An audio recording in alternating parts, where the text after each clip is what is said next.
Okay, bonus part five of Sumas Pub Prawns. This is visiting Carl and the fam in Oakland in 1990.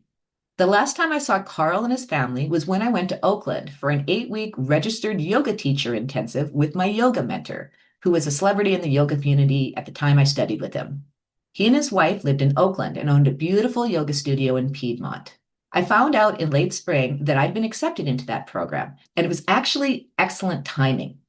I had accidentally put myself in an awkward living situation, and having somewhere else to live for most of the summer was a very good thing. I was supposed to have graduated from UVic in May of 1990, and I hadn't decided if I would stay in Victoria for the summer or try to find a place in Vancouver after I graduated, since the original plan was that I would be going into an MD PhD program at UBC that fall.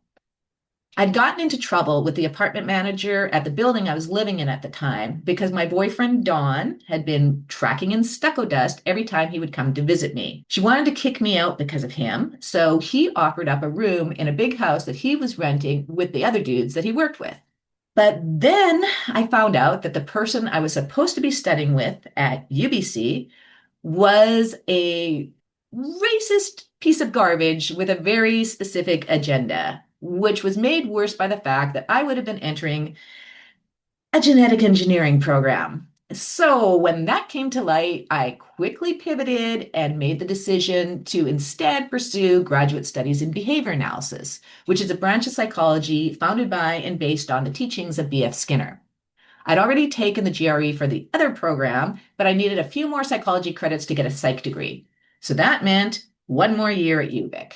A few months living with those degens was one thing, but now it looked like I was going to be there for a whole nother year, and Dawn was already getting on my nerves by that point.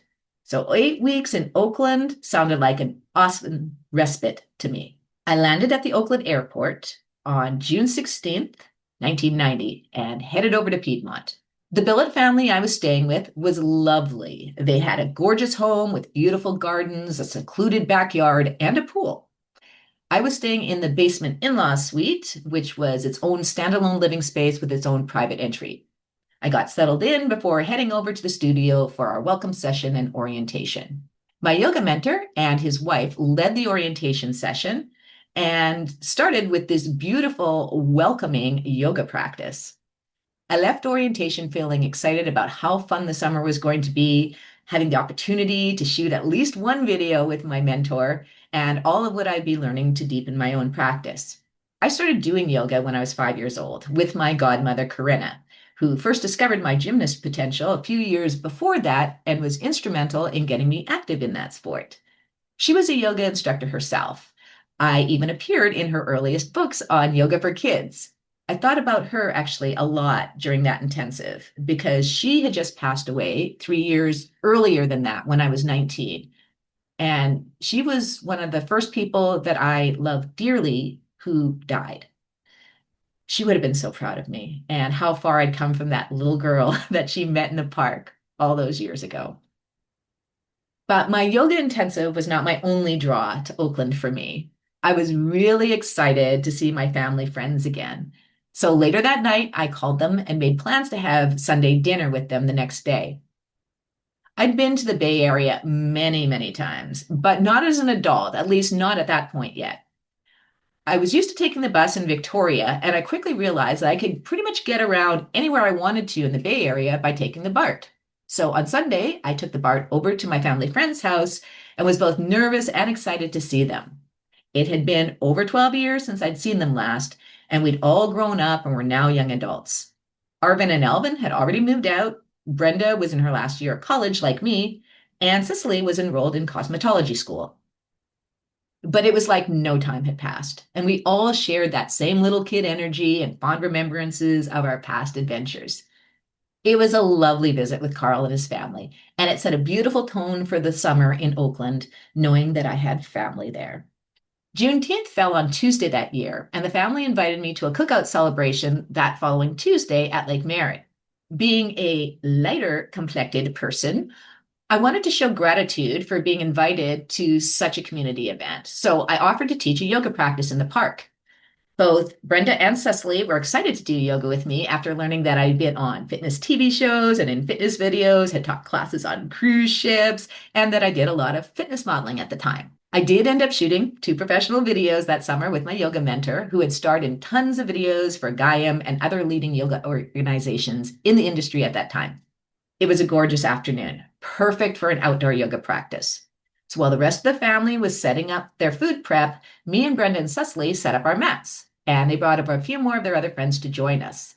And a few other people joined in as we were practicing, and a few people beyond that just hung out and watched us. Brenda had also noticed when the group of young dudes around our age showed up partway through to watch us and then just hung out after we were finished. She became even more concerned and perhaps a little jealous when one of the dudes walked up to me after practice and started chatting me up. She eventually walked over to us and interrupted our conversation, looking none too impressed with my new friend. She gave him a hard look, looked over at the other dudes he was with, and just went, hmm. After he walked back to his friends, Brenda asked me who was that skinny fool. I told her the name that he told me. She repeated it and said, "What kind of name is that?" And I laughed because I knew the origin of that name without him having to tell me. But Brenda obviously had no clue, and I didn't want to make her feel dumb.